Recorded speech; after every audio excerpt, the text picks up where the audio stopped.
जय श्री राम, जय बागेश्वर धाम सरकार की, जय बालाजी महाराज की, जय सन्यासी बाबा की, हर हर महादेव।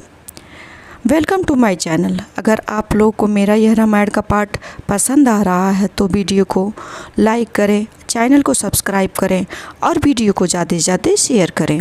साथ में अगर चैनल पे पहली बार है तो चैनल को सब्सक्राइब कर लें और जो पास में बेल आइकन है उसे भी प्रेस कर दें ताकि मेरा आने वाला वीडियो आपके पास सबसे पहले पहुंच सके। तो आज मैं आप लोगों को बताऊंगी कि रामायण पढ़ने का सही तरीका क्या होता है, रामायण शुरू कैसे किया जाता है और रामायण ख़त्म कैसे किया जाता है और अंत में क्या बोला जाता है। रामायण पढ़ने के फ़ायदे, सबसे पहले तो मैं आप लोगों को फ़ायदे भी बताऊंगी लेकिन लास्ट में बताऊंगी। मैं आप लोगों को बता दूं समय अनुसार आप लोग कितनी रामायण आप रोज़ पढ़ सकते हैं। आज के वीडियो में ये सब हम जानेंगे।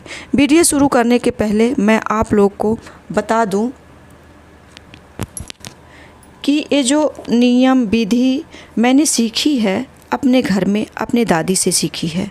मैं इस चीज़ की बहुत बड़ी ज्ञाता या विशेषज्ञ नहीं हूँ।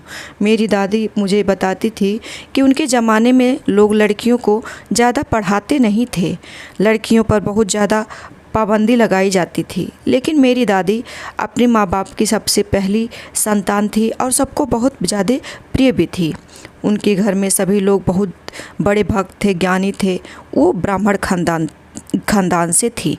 वो चाहते थे कि उनकी बेटी भी सब जाने, सब ज्ञान प्राप्त करे। तो उनको सिर्फ पढ़ने आता था, लिखने नहीं आता था। हम आपको बता दें, कोई चालीसा, कोई भगवान की किताब या रामायण को ही आप ले लीजिए, उनको सब अपने कंठ से ही याद था। सारा कुछ वो अपने, मतलब आप अगर पूछोगे कि मंगल भवन अमंगल हारी द्रबहु से दशरथ अजीर बिहारी, ये चौपाई किस कांड की है तो तुरंत बताएंगे अर्थ सहित। उनको सब कुछ अपने मतलब कंठ से ही याद था।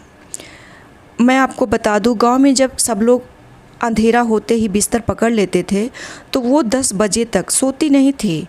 कभी किसी भी भगवान का चालीसा बोलना शुरू कर देती, कभी राम स्तुति, कभी राम अवतार गाना शुरू कर देती, कभी भगवान की कहानी शुरू कर देती और ख़ुद भी सुनाते सुनाते प्रसन्न रहती थी। दोस्तों, पता नहीं क्यों अब मैं जब वीडियो बनाती हूँ तो उनकी मुझे बहुत याद आती है। मैं उनके बारे में कुछ ना कुछ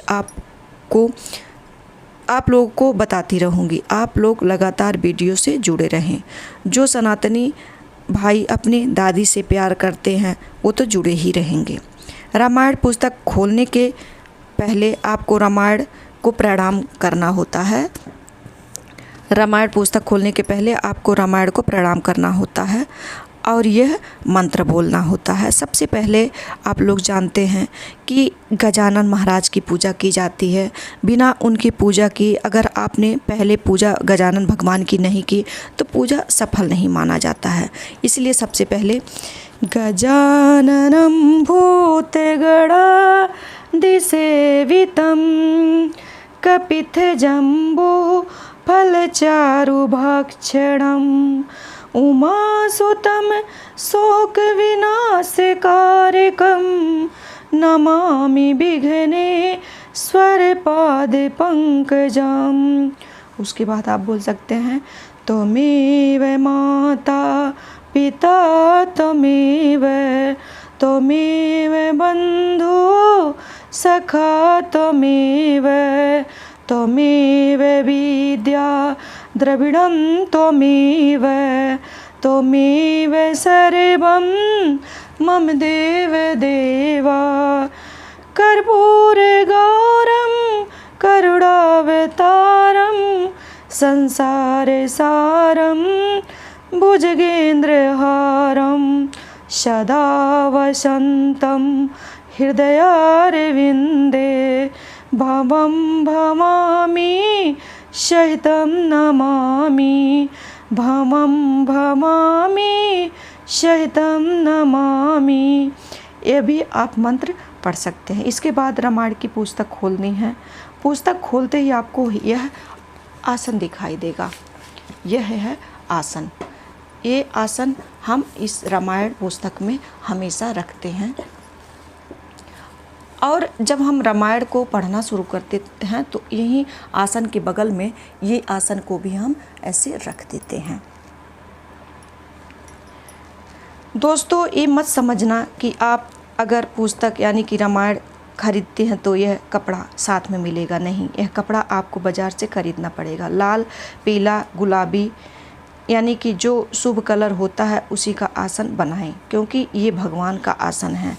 किसी भी नए सूती कपड़े से बना सकते हैं। यह कपड़ा कम से कम 1 मीटर का हो सकता है। यह आसन क्यों रखते हैं हम आपको बता दें। कथा शुरू करने के पूर्व, रामायण पाठ शुरू करने के पहले जहाँ पर हम रामायण पाठ कर रहे हैं वहाँ पर आसन के पास इस कपड़े को रखना होता है। कुछ लोग छोटा सा तख्त टाइप का बनवा लेते हैं, उसी पर यह आसन बिछा देते हैं, क्योंकि यह आम आसन नहीं है, स्वयं भगवान का आसन है। इसका अर्थ है यहाँ यह होता है कि सारे देवी देवताओं को आमंत्रण दिया जाता है कि वे यहाँ आएँ, आसन ग्रहण करें और हमारे रामायण पाठ को सुने। आप लोग कथा सुन सकते हैं, ऐसा आप लोग कहें। कुछ पृष्ठों के बाद आपको देवी देवताओं के, जैसे यहाँ पे तुलसी जी का है, इनको तुलसी जी को प्रणाम कीजिए। ये बहुत सारे देवी देवता हैं, इनको आप प्रणाम करें।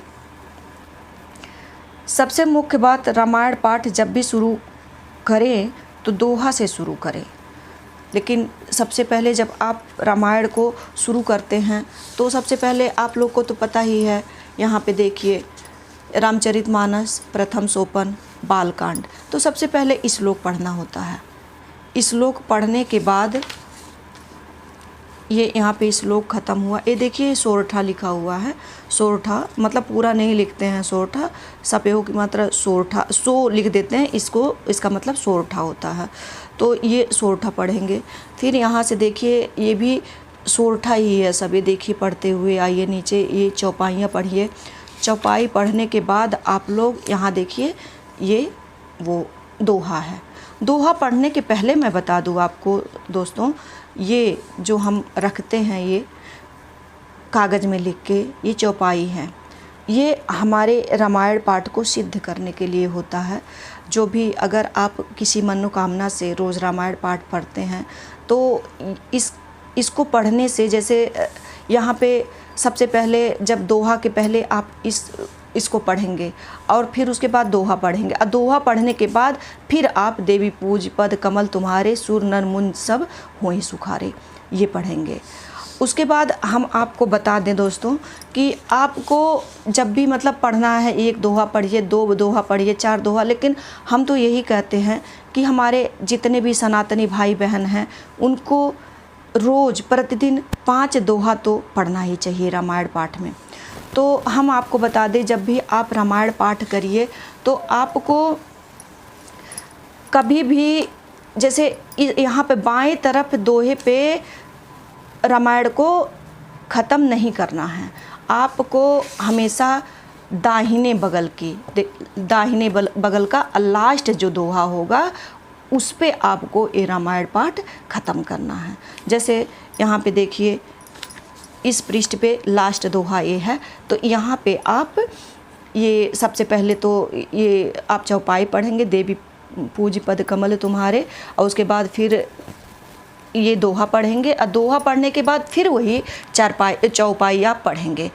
और अगर आपको यहीं पे इसी उस दोहे पे अगर रामायण को ख़त्म करना है तो आप सिर्फ दोहा पढ़ेंगे, और अगर अर्थ सहित आप रामायण को पढ़ते हैं तो ये अर्थ आपको नहीं पढ़ना है, ये अर्थ आपको दूसरे दिन इसी दोहे से रामायण को शुरू करना है। सबसे पहले उस चौपाई को पढ़ना है, चौपाई पढ़ने के बाद ये दोहा पढ़ना, दोहे पढ़ने के बाद फिर चौपाई पढ़ेंगे, फिर अर्थ को पढ़ेंगे।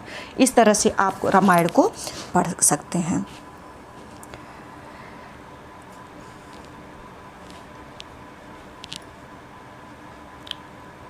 आप दूसरे दिन यानी कि पहले दोहा फिर अर्थ, उसके बाद अंत में आपको रामायण की आरती पढ़नी है। रामायण की आरती आपको यहाँ पे लास्ट में मिल जाएगी। यहाँ पे रामायण के लास्ट में रामायण की आरती दी होती है, तो यहाँ से आपको आरती मिल जाएगी, यहाँ से आप आरती पढ़ सकते हैं। हम आपको दिखा दें आरती कहाँ, ये देखिए रामायण की आरती है, तो लास्ट में आपको आरती पढ़नी है। आरती पढ़ने के बाद आपको रामायण पुस्तक को बंद करनी है, जिससे मतलब आप रामायण पुस्तक को आरती पढ़ने के बाद बंद कर देंगे इस तरह से। और प्रणाम करना और कथा की विराम हेतु यह मंत्र बोलना। और जो हमने दोस्तों हम बता दें आपको, जो हमने आसन भगवान के लिए यहाँ पे बिछाया था, वो आसन को हम अब धीरे से यहाँ पे फिर इसी रामायण में रख देंगे। यहाँ पे रख देंगे और रामायण को बंद कर देंगे। तो बंद, उसके बाद पुस्तक को प्रणाम करना है। पुस्तक को प्रणाम करने के बाद जब आप रामायण पाठ को विराम देते हैं, विराम देने के पहले आपको यह मंत्र बोलना होता है। वह इस प्रकार है, सुनिए आप लोग, किसी कागज़ में किसी पुस्तक कॉपी में लिख लीजिए। आप लोग को बोलेंगे तो बहुत ही अच्छा होता है, सारे कष्ट इससे दूर होते हैं। हम आपको सारी बातें डिटेल में बताएंगे। तो वह इस प्रकार है जो आपको लास्ट में कथा संपन्न करने के बाद बोलनी है। तो सुनिए। कथा विसर्जन होत है, सुनो वीर हनुमान, देवता सब आश्रम गए, शंभु गए कैलाश, जो जन जहाँ से आए हो, कथा सुनो मन लाए, सो अपने धाम को विदा होए हर्षाए, सिया पति रामचंद्र की जय, पवन सुत हनुमान की जय, ओम हर हर महादेव की जय। ये आसन फिर हमने उठाकर उसी जगह पर रख दिया। और इस श्लोक का हम आपको अर्थ भी बता देते हैं। जो भी श्रोता इसको सुन रहे हैं, इस श्लोक का अर्थ है, जो भी श्रोतागण हमारी कथा सुनने आए थे, अब कथा की समाप्ति हो गई है, वह अब जाकर अपने अपने धाम को विश्राम कर सकते हैं। अब पाठ को हम अब इसके बाद हम आपको थोड़ा सा रामायण पढ़ के बताएंगे कि किस तरह से रामायण को पढ़ा जाता है, और उसके बाद हम आपको बताएंगे कि रामायण पढ़ने के फ़ायदे कौन कौन से हैं। तो थोड़ा सा हम सोरठा से शुरू करके आप लोग को बता दें किस तरह से रामायण को पढ़ते हैं। यहाँ सोरठा है।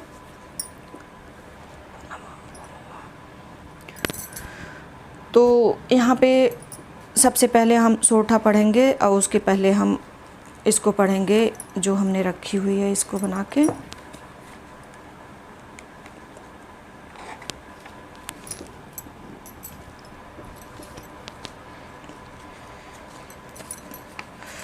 मंगल भवन मंगल हारी, द्रबहु सुदशरथ अजर बिहारी।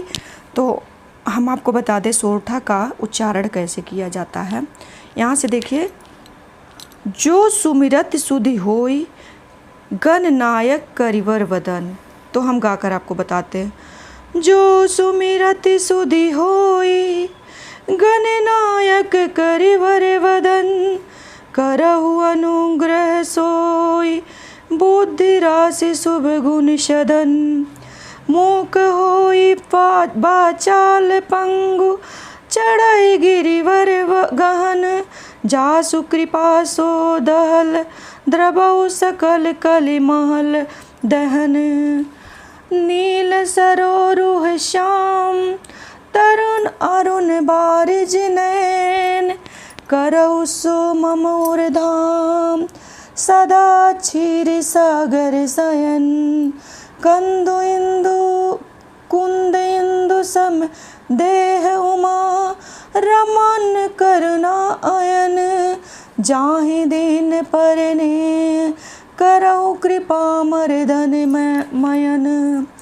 बंदौ गुरुपद कंज, कृपा सिंधु नर रूपी, हरे महामोह तब पुंज जासु, बचन रवि करे निकर।